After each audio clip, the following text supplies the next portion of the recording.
सिवाय इंसान के दुनिया की हर चीज को पता है कि उसने बड़े होकर क्या करना है। मसलन इस पौधे को पता था कि जब ये बड़ा होगा तो इसने लाल रंग के फूल बनाने हैं, और इसको पता था कि इसने पीले रंग के। अब सवाल ये है कि इंसान को कैसे पता चलेगा कि उसने बड़े होकर क्या करना है।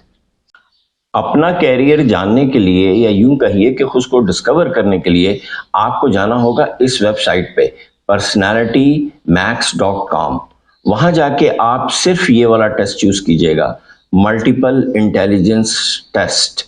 टेस्ट के बाद आपके पास कुछ इस किस्म की रिपोर्ट जनरेट होगी। इस रिपोर्ट से आपको पता चलेगा कि आपके स्ट्रॉन्ग एरियाज कौन से हैं और आपको अपनी लाइफ में ऐसा क्या करना चाहिए जिससे आप सुपर कामयाब हो जाएं। यूथ और अडल्ट के लिए ये टेस्ट उतना ही इंपॉर्टेंट है जितने छोटे बच्चों के लिए वैक्सीनेशन। तो देर मत कीजिए, इस टेस्ट को फौरन कीजिए और अपने बारे में जानिए। और हाँ, ये टेस्ट है भी फ्री।